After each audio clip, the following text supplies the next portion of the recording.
Magandang araw mga kapatid, dito man sa Pilipinas o saan mang panig ng buong mundo.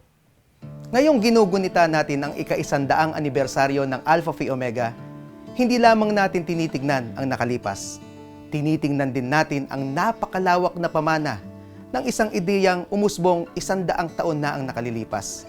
Isang ideyang humubog, naglakbay at lumago sa puso ng milyon-milyong tao na piniling manindigan para sa pamumuno, pakikipagkaibigan at paglilingkod. 100 taon na nang unang simula ng ilaw ng Apo. At paglipas ng napakaraming dekada, ang apoy na yon ay hindi kailanman nawala.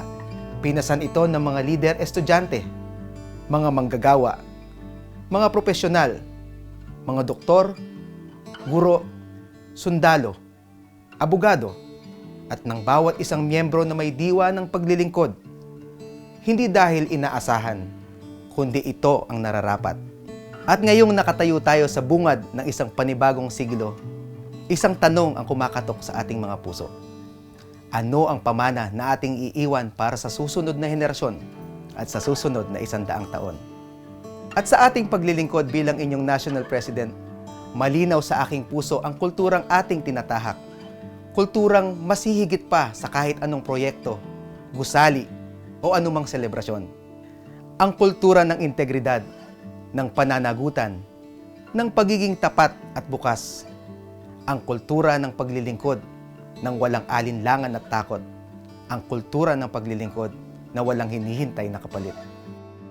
Sa bawat pag-ikot ko sa iba't ibang chapters, iba't ibang rehiyon, sa bawat yakap, sa bawat pagkamay, sa bawat service projects na napupuntahan sa Luzon, Visayas at Mindanao, at sa iba't ibang panig ng buong mundo, ramdam natin na buhay ang tibok ng puso para sa ating kapatiran. Bawat isang apo ay mahalaga. Hindi ito isang slogan. Ito ay isang panata. Walang kapatid na may iwan. Walang chapter na hindi mapapakinggan. At walang kapatid gaano man kalayo ang hindi mararamdaman ang kapatiran. At ngayong sentenaryo, nais nating ipakita sa buong mundo. Sa Alpha Phi Omega, lahat tayo ay magkakapatid. Anumang lahi, relihiyon, paniniwala, o kulay ng politika, kapag kailangan ng serbisyo, nandoon ang Apo. Kung saan nangangailangan ng tulong, nandoon ang Apo.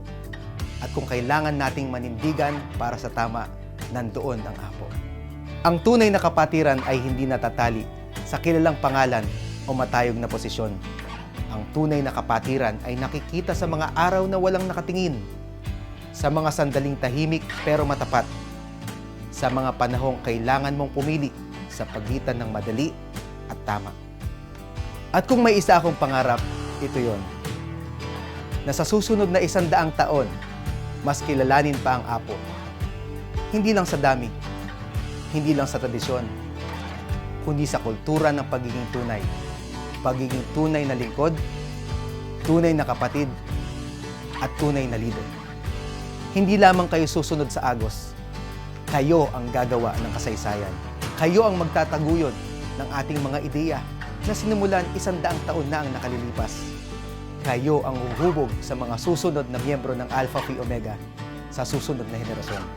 At ngayong ating ipinagdiriwang ang ika-100 anibersaryo ng Alpha Phi Omega, hindi lamang dito sa Pilipinas, kundi sa buong mundo, naway makita natin ang bigat at dangal ng papel na ating ginagampanan.